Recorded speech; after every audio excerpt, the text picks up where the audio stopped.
Muito bom dia, está começando mais um Bom Dia Mercado. Hoje é dia 31 de julho, um sábado, último dia do mês. É sempre bom lembrar, para quem for trabalhar hoje, o mês que está bom não deve ser estragado, deve continuar bom. E um mês ruim não deve ser piorado. Tá? Você não vai conseguir recuperar, pelo menos de forma sadia, você não vai conseguir recuperar todo o prejuízo do mês em um dia. E de preferência tente não estragar o seu mês de julho também no último dia do mês, tá bom? É sempre bom lembrar isso. Os últimos dias do mês eu costumo dar uma segurada na mão, às vezes até diminuir um pouco da minha mão, mas enfim, com o tempo a gente vai se acostumando com isso. Vou falar sobre o que eu pretendo trabalhar na Bundes 2, Campeonato Brasileiro Série A e B e Copa do Brasil. Também temos um jogo do Brasil Olímpico, já vou falar sobre isso. Beleza? Tô deixando a tela desse jeito, tá? Espero que fique bom, porque aí eu consigo analisar os jogos aqui no SofaScore e também já deixo ali marcado os cenários que eu pretendo trabalhar. Assim eu não tenho que ficar voltando e escrevendo aí embaixo nos comentários o que eu pretendo fazer. Aqui vocês já sabem, fica mais fixo, beleza? Então, começando falando que sexta-feira agora de manhã tivemos a eliminação do Brasil feminino contra o Canadá, infelizmente. Mais uma vez as meninas do Brasil não chegam na medalha de ouro. Tivemos um excelente jogo para gols em Paderborn e Nuremberg.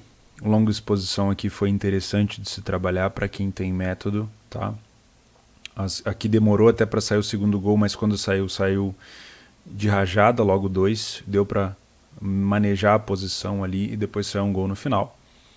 O jogo do Karlsruhe com o Darmstadt, depois que eu gravei o planejamento de ontem, eu fui atrás daquela cotação baixa do Karlsruhe para entender o motivo e não tinha muita relação com o desfalque específico do jogador de frente Serdar Dursun, tinha muito mais relação com os casos de Covid que o Darmstadt vem enfrentando, inclusive na primeira rodada já tinha enfrentado esse tipo de dificuldade. Então é bom ficar de olho nisso. Eu vou ficar monitorando o Twitter do Darmstadt também, acompanhar algumas notícias para saber quando que essa situação vai se regularizar. Mas enquanto isso, é bom ficar de olho nos próximos jogos. Eu particularmente não gosto de trabalhar muito essas situações envolvendo equipes com Covid, porque eu acho que cai muita produção e a gente tem a tendência de valorizar muito o adversário só por conta da condição do time, tá? Então, acaba que, olhando, por exemplo, para esse jogo do Darmstadt, a gente fala, o Darmstadt está com um problema de Covid, então com certeza o Karlsruhe vai ganhar, e nem sempre é assim. Tá? Às vezes o Karlsruhe não vai ser um adversário tão à altura assim para vencer, ou o Darmstadt vai dificultar bastante. Nesse caso, não foi o que aconteceu. O Philipp Hoffmann já abriu o placar aos 9 e aí praticamente tirou todas as chances do Darmstadt de recuperação, porque já estava com bastante desfalque. Olho para quem gosta de Bundes 2 nesse jogador, Philipp Hoffmann, que nas 3 últimas temporadas já vinha ajudando bastante o Karlsruhe. Na penúltima temporada salvou praticamente o Karlsruhe de um rebaixamento para a terceira divisão. Teve um jogo marcante contra o Arminia, que até então era líder da competição, onde ele fez 3 gols, se eu não estou enganado. O jogo estava 3-0 para o Arminia, ele empatou aquele jogo. E na temporada passada ele foi muito bem também, ajudou o Karlsruhe a se manter lá na parte de cima e já começou como artilheiro da competição, já tem 3 gols. Só nesse jogo aqui ele marcou 2, muito bom de bola aérea, né? O Karlsruhe, que é um time excelente de bola aérea, tá? Então vamos lá, às 7 da manhã temos o Brasil Olímpico contra o Egito.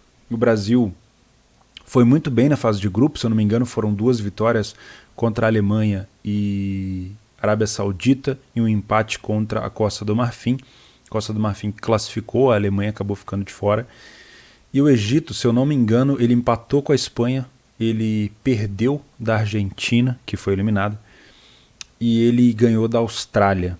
Tá? Não me parece um time muito bom, o time do Egito, mas essa cotação do Brasil a 1,40, eu só não trago ela para um back favorito no primeiro tempo, porque eu não acompanhei jogos do Brasil desde o início. Eu acompanhei a Alemanha no segundo tempo, acompanhei a Arábia Saudita no segundo tempo. Então eu não sei se esse time do Brasil ele é capaz de impor um ritmo de back no início. Tá? Porém, vou dar aqui ao Brasil o benefício da dúvida. Né? Então, Brasil e Egito. Vou tentar procurar aqui um padrão de superioridade no Brasil para tentar, por que não, estar a favor da seleção brasileira no início do jogo, tá? Bom, jogos da Bundes 2 é chover no molhado, fica até, acho que redundante ficar falando que eu vou trabalhar gols, porque o meu estilo de trabalho na Bundesliga 2 não envolve match odds no início, com padrões convencionais, já gravei um vídeo falando sobre isso, tem aí, você vai encontrar no meu canal falando sobre Bundesliga 2. E aonde eu vou buscar o match odds geralmente é nas situações de alavancagem, e aí não tem como ficar planejando situação de alavancagem. A situação de alavancagem ela vem conforme você está observando o jogo. Tá? Então o que eu vou falar de Bundesliga 2 aqui é muito mais um apanhado das características dos times que eu conheço. Tá? Sobre mercado de trabalho, provavelmente eu vou trabalhar gols se eu ver oportunidade aqui. Tá? O Regensburg e o Sandhausen. O Regensburg veio de 2-0 para cima do Darmstadt, um Darmstadt com problema de Covid, 2 gols que vieram oriundos de lateral. E o Sandhausen veio de uma derrota para o Fortuna. Eu, sinceramente, não gostei do jogo que o Sandhausen fez com o Fortuna. Praticamente não ofereceu, assim, como é que eu vou dizer, tanta resistência como eu imaginava. Tá? O Sandhausen é um time predominantemente de contra-ataque, um time veloz, não gosta do Sandhausen propondo o jogo. Então, contra o Regensburg, se pelo fato de ter perdido o primeiro jogo, eles quiserem dar uma recuada, tentarem segurar um pouco do ímpeto do Regensburg, jogarem de forma reativa, utilizando o contra-ataque em velocidade, e esse contra-ataque estiver encaixando, excelente. Tá? A minha dúvida, no caso, para trabalhar gols aqui é o Regensburg. Quem me conhece sabe que eu não gosto muito desse time, acho um time um pouco difícil de se ler. Eu costumo evitar trabalhar gols aqui, tá? Mas se ele estiver cedendo os espaços que eu quero, provavelmente vou estar por aqui. Ingolstadt e Heidenheim. Primeiro jogo do Heidenheim foi 0-0 contra o Paderborn. O Ingolstadt começou já tomando um ataque do Dresden. Os dois subiram juntos. O Ingolstadt é um time muito reativo quando está vencendo. Gosto demais do Ingolstadt, do padrão que ele apresenta quando ele está vencendo o jogo, mas vamos ver se vai dar para ver o Ingolstadt vencendo o jogo com frequência. Espero que o Ingolstadt, Dresden e Hansa Rostock não façam tão feio quanto fizeram o Braunschweig e o Kickers, que subiram na temporada passada. O time do Heidenheim caiu muito na temporada passada da Bundesliga, no final dela, né? Então é difícil de se ler. É muito difícil. Eu vou deixar esse jogo aqui para ao vivo, se tiver oportunidade para leitura para os gols, para longa exposição. Também vou estar por aqui. Hannover e Hansa Rostock, como eu falei, tomara que o Hansa não venha para cometer os erros que o Braunschweig cometeu e acabou voltando. Já começou tomando porrada do Karlsruhe, o Hansa. Tudo bem, o Karlsruhe tem um time muito mais encaixado hoje em dia, faz sentido ter perdido pro Karlsruhe. E o Hannover vem de um empate em 1-1, se eu não me engano, com o Bremen, um confronto de Bundes 1. A única coisa que me causa uma sensação ruim aqui, deixa eu consultar a Betfair, que essa odd não é da Betfair. Hannover é 1,80 contra o Hansa. Acho que essa odd é um pouco baixa. Acho que ele está dando muito peso pelo fato do Hannover ser um time de Bundes 1, que hoje está na 2, e o Hansa Rostock ser um time de Bundes 3, né, terceira liga da Alemanha, que hoje está na 2.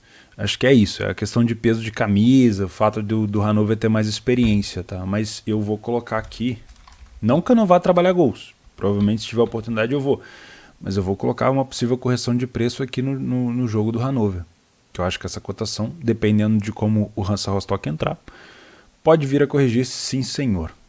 E Fortuna e Bremen, um confronto praticamente de Bundesliga 1, o Fortuna, na minha opinião, merecidamente um pouco mais favorito, né? Não dá para chamar de favorito, quer ver? Ó?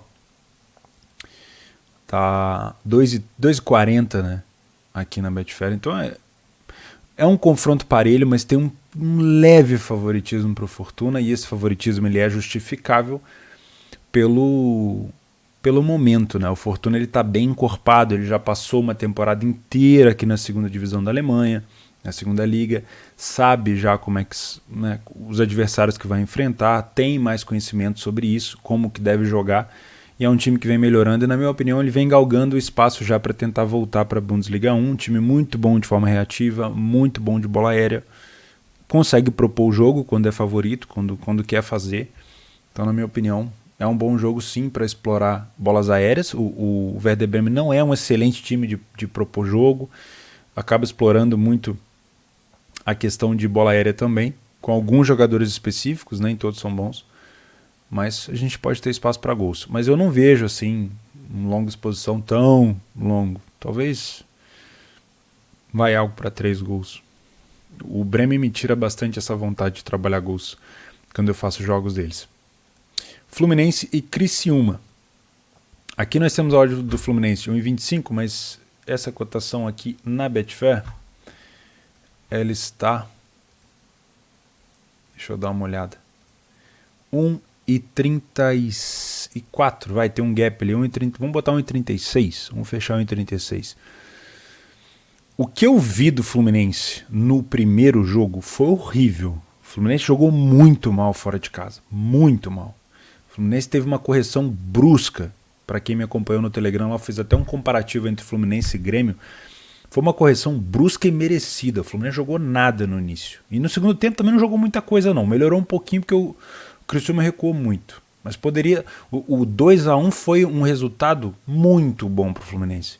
Porque o penal do Fluminense, na minha opinião, não existiu e o Criciúma ainda perdeu um gol debaixo da trave no final. Então foi barato. Saiu barato esse 2-1 pro Fluminense. Obviamente, no Maracanã, esse jogo provavelmente deve ser no Maracanã, é isso mesmo, o Criciúma, se quiser só segurar vantagem aqui, vai acabar se complicando. Coisas que a gente tem que tomar cuidado. O Fluminense não é bom propondo o jogo, não é. Não é bom, já deu para ver isso. E quem assistiu o primeiro jogo entre Criciúma e Fluminense viu que às vezes o Fred tinha que vir para o meio campo armar jogada. O Nenê já não estava armando jogada com tanta qualidade assim. Tá? O Fluminense melhorou um pouco com a saída do Fred, com a entrada do Abel Hernandes no ataque, mas eu não acho que teve muito a ver com a saída do Fred em si. Teve a ver mais com a questão de recuo extremo do time do Criciúma. Eu não sei como é que o Criciúma vai se comportar. Provavelmente vai ser um time recuado tentando jogar nos contra-ataques, o Fluminense tentando propor jogo, que é uma dificuldade para eles hoje, e tendo que ir para cima e provavelmente dando espaços. Tá? Então, o Fluminense é um time que pode se complicar? Sim, o Fluminense é um time que pode se complicar muito por conta dessa questão de não propor tão bem o jogo. O que pode facilitar a vida do Fluminense seria abrir o placar cedo, porque aí já dá aquela baixada no ritmo. Então, na minha opinião, o Fluminense é um time para ficar de olho, porque é um time que pode se complicar. Esse tipo de cotação aqui a 1,34, como a gente está vendo, 1,36, é uma cotação que exige um time muito bem em campo. Muito bem em campo. Né? Muito bem mesmo. A gente tem que ter o Fluminense. Provavelmente a gente vai ter o Fluminense quase sempre com a bola. Tá? Mas a gente precisa ver se essas bolas vão estar de fato entrando na defesa do Criciúma. O que eu acho que é um problemão para o Criciúma? O Fluminense tem uma excelente bola aérea. E se o Criciúma der as laterais de campo para o Fluminense conseguir cruzar a bola na área com o Fred ou com o possível Abel Hernandes lá dentro, esse é um problema grande para o Criciúma. Porque o Fluminense deve aproveitar essas bolas aéreas. Gol do Fluminense de cabeça deve aparecer nesse jogo. Outra coisa, bola parada a favor do Fluminense. Se o Fluminense conseguir faltas ali perto da área, vai querer usar desse fundamento. E aí joga os zagueiros na área que são altos também, que são bons nesse fundamento. Se o Criciúma não marcar as laterais de campo, vai acabar sofrendo isso. E aí, se o jogo sair um gol, acaba ficando mais apertado. Né? Até 1-0, eu acho que, pelo fato de não ter gol fora de casa, a gente pode ter aí, por exemplo, um jogo empatado, ficar um pouco mais neutro. Agora, se o Fluminense fizer 2, aí o Criciúma já tem que sair um pouco mais para o jogo. E aí sim a gente pode ter um jogo mais aberto. Não venho para trabalhar match odds aqui. Não cogito trabalhar essa correção, essa possível correção do Fluminense. Até vou colocar aqui, mas eu acho muito difícil. Nem vou colocar. Acho difícil acontecer essa correção do Fluminense com tanto ímpeto, porque o mercado vai acreditar mais no Fluminense, mas pode acontecer. Tá? Pode acontecer. Eu não pretendo trabalhar. A minha faixa de correção ela não é de 1,40, ela é times ali a 1,60, 1,70, times que quase já não são tão super favoritos assim, tá? Então eu prefiro ficar de fora do match odds, mas gols pode ser que eu trabalhe. Fica de olho nessas bolas aéreas do Fluminense aqui, tá? E para quem for trabalhar esse jogo, cautela, é uma cotação baixa, O mercado espera uma vitória do Fluminense, mas o Criciúma não é besta, tá? São Paulo e Palmeiras, Campeonato Brasileiro. Jogo completamente parelho. O último jogo entre eles, se eu não me engano, foi aquela vitória do São Paulo no Campeonato Paulista, não foi? Foi. 2-0, dia 23/5. Temos uma sequência agora de São Paulo e Palmeiras, né? É isso mesmo? Ó. Tem São Paulo e Palmeiras dia 31/7, que no caso, se você está vendo esse vídeo de manhã, é hoje. E temos 2 confrontos do São Paulo e Palmeiras pela Libertadores, dia 10/8 e 17/8. Tá? Então vai ser bom de ver. O que eu tenho visto do Palmeiras, na minha opinião, hoje, o Palmeiras é um dos times mais bem treinados do Brasil. E isso, para mim, não tem discussão. O Palmeiras sabe o que fazer com a bola. Não é o jogo mais agradável de se ver. Às vezes não é. Às vezes não é o estilo que você gosta. Isso não quer dizer que é ruim, tá? O Palmeiras hoje, independente de quem está dentro de campo ali, tem um estilo, sabe o que fazer com a bola, sabe como se movimentar, é objetivo. É muito mais objetivo, às vezes, que times como, por exemplo, o CAP. O Palmeiras é muito objetivo. E tem uma coisa do Palmeiras que me irrita, que é falta de pontaria. O Palmeiras ele tem muita chance, ele cria muita chance, principalmente quando ele está em vantagem. E às vezes ele desperdiça por besteira, né? Então isso tem que ser melhorado. Se o Palmeiras conseguir melhorar essa falta de pontaria, às vezes, essa quantidade de gol perdido, cara, é difícil segurar, tá? O São Paulo, o que me preocupa no São Paulo é a parte defensiva, tá? E o São Paulo hoje é um time, como as pessoas têm chamado, um time de uma hora, porque no meio do segundo tempo ali o São Paulo meio que dá uma apagada, o São Paulo morre. Então isso é uma coisa a se preocupar, tá? Os últimos 2 jogos que eu vi do São Paulo, contra o Flamengo, 5-1 Flamengo, e contra o Vasco, 2-0 São Paulo, se eu não me engano, acho que foi 2-0 São Paulo, eu não vi o São Paulo atrás do placar desde o início. Eu vi o São Paulo saindo na frente. Então eu quero saber, fica um pouco difícil de saber para mim se eu vou manter alguma posição ou se eu vou abrir alguma posição se o São Paulo, por exemplo, estiver atrás do placar. Mas inicialmente eu venho para trabalhar um lei pior equipe em campo aqui. O Palmeiras é um time que me dá muita confiança na defesa. Então, se o Palmeiras for o time que esteja melhor em campo e eu estiver contra o São Paulo, eu já tenho um pouco mais de tranquilidade, porque o Palmeiras é um time que eu estou acostumado a trabalhar. Já se o Palmeiras estiver pior, eu já vou ter um pouco de cautela para trabalhar, porque é complicado. Trabalhar contra o Palmeiras é complicado, é um time muito objetivo. Se o São Paulo der bobeira, o Palmeiras vai lá dentro, é complicado. Então, de preferência, se eu tivesse que trabalhar um lei pior equipe em campo, tomara, se tiver leitura, prefiro trabalhar contra o São Paulo, porque contra o Palmeiras é perigoso, é muito perigoso. Internacional e Cuiabá. Isso aqui é odd de back Inter, mas eu não sei se eu tenho confiança para fazê-lo, tá? O Inter vem de uma vitória nos últimos 5 jogos.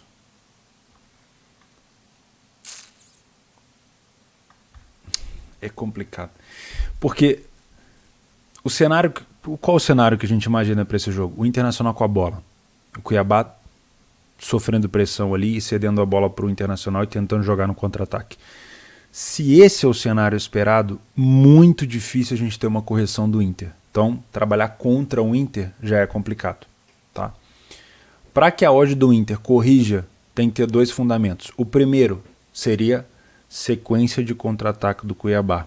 Sinceramente, pode acontecer, mas é um pouco mais difícil. E o segundo é o tempo. E para isso acontecer, fator tempo tem que ser lá para os 40 para frente. Então, vir para trabalhar contra o Inter aqui, não. 1,65, 1,70 para trabalhar back Internacional, nos últimos jogos eu não tenho tido confiança, também não é uma situação favorável. Então, se eu não venho para trabalhar back ao Inter, porque eu não tenho confiança, e eu não venho para trabalhar correção do Inter, porque eu acho que o Cuiabá não vai forçar essa correção com tanto ímpeto, eu pulo esse jogo, beleza? Filtrar o jogo também é importante. E para os meus métodos eu fico de fora, tá? E o Red Bull e Grêmio, quanto que tá essa odd do Deixa eu dar uma olhada quanto é que tá essa cotação. Deixa eu dar um F5 aqui, ver se aparece o jogo do Brasileirão. Tá aqui, ó. Internacional, Bragantino e Grêmio 2. Vou fechar em 2,05 essa odd porque tá com gap também, tá? 2,05 a cotação do Bragantino contra um Grêmio. Um Grêmio em 19º, o Bragantino em 4º. Bragantino em casa ainda não perdeu. Bragantino, Atlético Paranaense, Fortaleza e Palmeiras são times que não perderam ainda dentro de casa. Porém, o Bragantino, olha como é que você tem que interpretar, né? O Bragantino ele não perdeu ainda dentro de casa, porém ele só venceu uma. Ele empatou 5, né? Ele fez 11 gols, tomou 9. O Grêmio fora de casa venceu uma, perdeu 4, ainda não empatou. Só fez 3 gols fora de casa o Grêmio. Como é que foi os últimos jogos do Braga? Perdeu para o Fortaleza fora de casa, teve uma dificuldade tremenda de furar a defesa do Fortaleza. Empatou com o Del Valle 1-1, dentro de casa, passou. 2-2 com o Santos. E aí venceu. Aí o Del Valle, a última vitória do Bragantino no Campeonato Brasileiro foi dia 4, início do mês, contra o São Paulo. Já deu uma caída no Bragantino? Não sei, o Bragantino... Cara, a falta que o Claudinho faz é importante, mas o Bragantino é um time que joga muito melhor de forma reativa do que propondo o jogo. E contra esse Grêmio do Filipão, eu acho que o Grêmio do Filipão vai jogar de forma reativa, ou seja, ele vai dar a bola para o Bragantino e ele vai querer jogar de forma reativa, jogar no contra-ataque. E eu particularmente acho que o Bragantino não joga bem propondo o jogo, então acho que o Grêmio vai causar uma dificuldade muito grande para o Bragantino, forçando o Bragantino a propor o jogo. Por isso que eu acho que a gente pode ter aqui uma possível correção de preço. Mas é o que eu usei, o mesmo critério que eu usei no Internacional. Para essa odd do Braga corrigir, eu tenho que ter um Grêmio, se ele for jogar sem a bola, contra-atacando com frequência, recuperando segunda bola e tentando forçar esse contra-ataque, esse perigo em cima do Bragantino, ou a situação do tempo, que aí fica mais difícil. Então, na minha opinião, é mais um jogo para se pular, mas eu acho que aqui a gente pode ter sim uma correção de preço do Bragantino. Acho que o Grêmio é bem capaz de agredir o Bragantino com frequência, com muito mais frequência, por exemplo, do que o Cuiabá poderia agredir a equipe do Internacional. Por isso que eu acho que a gente pode ter uma correção aqui, tá? Times que podem se complicar. Vou pôr o Bragantino aqui também, cara. Deixa eu só mudar a cor disso daqui, porque eu acho que tá ficando uma cor meio... Aí. Bragantino, Fluminense. Quem mais eu comentei aqui?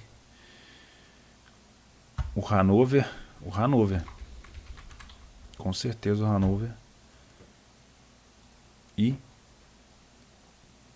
Internacional? Acho que o Internacional não, né? Acho que chegou a hora da vitória do Internacional. Acho que o Internacional acaba vencendo, na minha opinião. Botafogo e Vasco da Gama, Série B. Clássico carioca dentro da Série B. Deve estar 2,60 a odd do Botafogo. Botafogo é um dos times que está se destacando muito bem na Série B em relação à bola aérea.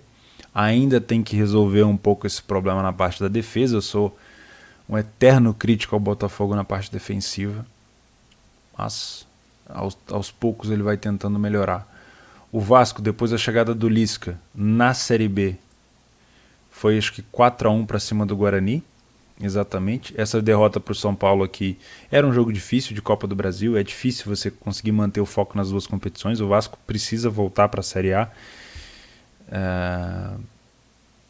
Eu não sei, sinceramente, assim, eu acho que o Vasco não pode poupar nenhum jogador aqui por conta do jogo da volta contra o São Paulo. Tudo bem que passar na Copa do Brasil é importantíssimo, financeiramente é muito importante, mas, cara, é um clássico carioca, acho que o Vasco tem que priorizar também. E esse jogo da Série B, obviamente, para um time que está querendo voltar, é importante. O Vasco está em 7º. Esse jogo vai acontecer no Newton Santos, o Engenhão. Fora de casa, o Vasco é o 12º. Dentro de casa, o Botafogo é o 7º. Vai. Pra onde vai esse jogo? Botafogo e Vasco. Para a pior equipe em campo. Sim, senhor. Bom, é isso. Não vou tomar muito tempo de vocês. Antes de sair do vídeo, não esquece. Se inscreve aqui embaixo. Tem 2 vídeos aqui do lado. E a gente se vê. Um grande abraço.